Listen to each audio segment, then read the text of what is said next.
Hey everyone, so in this video I'm going to show you how to draw an orchid, and I'm going to show you a number of different ways that you can draw the orchid with different types of line quality. So the first one, notice that the marks are kind of swift and quick marks, and then when you do like the texture work, you want to get the spots to kind of blend into the marks.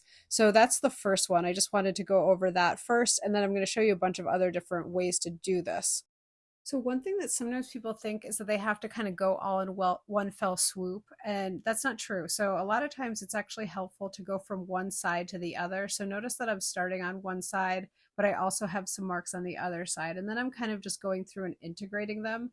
And so I sped this up a little bit, but always remember that you can slow it back down in YouTube. So don't forget that. And now I'm going back in and I'm just adding again some texture. So you have two different things happening whenever you're drawing something like an orchid or a flower, a lot of nature things, is that you're going to have the value and contrast that you have to think about and deal with, but you also have texture that you want to be thinking about. So it's like, what's the best type of line quality with pen and ink that you can use to get that texture? And I'm just again going to show you a number of different like variations. And the way to think about line quality too is that you are going to have your own unique way of marking, and that's like good, and it just kind of like is what it is, kind of like everyone has their own signature. So when I used to teach drawing class, like in person with students, I could actually usually tell their drawing without even knowing like who it was. Like I would know their drawing style. And so you're going to develop your own drawing style. So I always think that it's important not to say like you're going to try to draw exactly like this or anything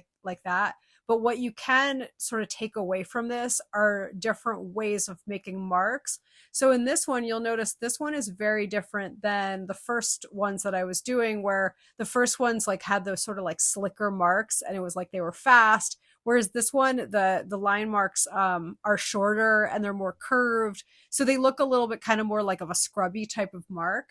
And again, so it's not like one thing is better than the other or anything like that. It's more just like these are just different ways to do different things, right? So I always like to try to give you guys like different ways of marking so you can kind of see like all the different things that you can do with pen and ink, since it's a very versatile medium. Now, irregardless of what type of mark you're using, what you do want to be noticing and observing on whatever object that you're drawing, whether it's an orchid, a flower, or anything else, is value. So what value is sort of looking at where like the darks, midtones, and lights are. And in this, I noticed that the darks are kind of closer to where like the petals come together, and then it's a little bit lighter towards further out from the flower. And then there's sort of like a dark shadow sort of around the edge of the petal, and then there's a bunch of other textural stuff which I'm kind of doing right now. So that's what's going to make it look realistic. And usually for people, when they have kind of a drawing that's not super realistic looking, it's usually because they don't have enough value contrast. And this part will illustrate this idea of value contrast really well, because you'll notice that I'm drawing around that middle part, and that middle part has its own petal to it. But by creating that dark area around it, like I'm doing right now, notice how it kind of like that alone articulates that petal part and makes it kind of like look more realistic, and it clarifies it. So you want to look at those kind of relationships, like the relationships between petals. You want to observe things like, is this petal darker than the one next to it, and those kind of things. So those are some of the things that I'm trying to observe always when I'm drawing. And that will, I think, help you. And then you can still kind of come in and like see right now I'm kind of like adding some shadows and things like that, because you don't necessarily want to leave it totally blank. But by having it be lighter than the section around it, I think that, that makes it look pretty good. Now, the other thing that you can always do whenever you're cross-hatching or using pen and ink is use the direction of line to your advantage. So you'll notice here, like I'm thinking about the direction that I'm going in, and there's sort of like a seam that's in between those two petals and a shadow. And by starting in the center and sort of like jutting out from the center, it will help like clarify the shape and the form better than if you again just like have your line sort of like going in any random direction. So you always want to think about like the direction of line that you're using.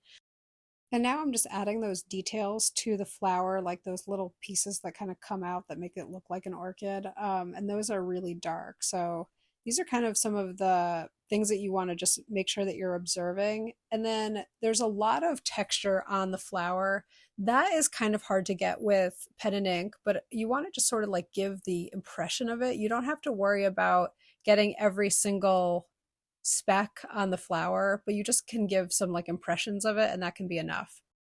Now, in terms of value, when you look at this, you can see that there's pretty much a full range of value from really light lights to midtones to full darks like blacks. And again, like by having contrast, like a darker petal next to a lighter petal, it will look a little bit better than if everything is like the same value. So in your own drawings, try to like notice if you're getting a full value contrast. And I'll link a video in the description of like value contrast as a concept and a value scale, which I recommend people to do that exercise. It's very useful. And here you just see that I'm kind of going back in and adding some value. So a lot of cross hatching is going to be like layering your lines quite a bit to get that full range of value, and it'll look really good. Okay, so here, like going back to, at the beginning, I said I'm going to show you a few different ways of making marks. This is obviously very different than the other kinds of marks that I was making at the beginning. So these ones are shorter. They're kind of more like loose and hatchy than the first ones that I was doing. Were the first one, in the first petal that I showed you, it was like these long, quick marks. The second one was a little bit more kind of scribbly. So you can experiment with your mark making, and that can be good. And even in the same drawing, you can try different things. So you don't need to like think about if you're drawing and you're making a drawing, and you don't have to always have the same mark throughout, right? It actually can be very visually interesting to have different types of mark making that you try. So I always think it's good to just like switch it up a little bit.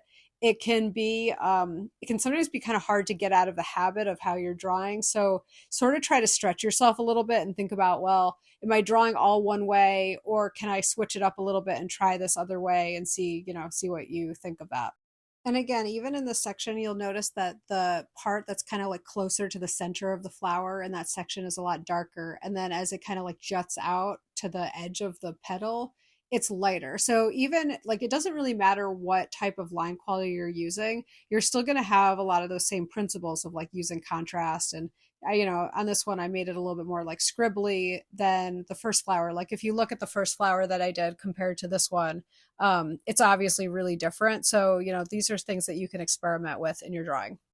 If you've enjoyed this video, please consider subscribing. And if you hit the like button and leave a comment, even such something like thanks or I like the drawing, it really helps get the drawing out to more people. So thank you again, and I'll see you next time.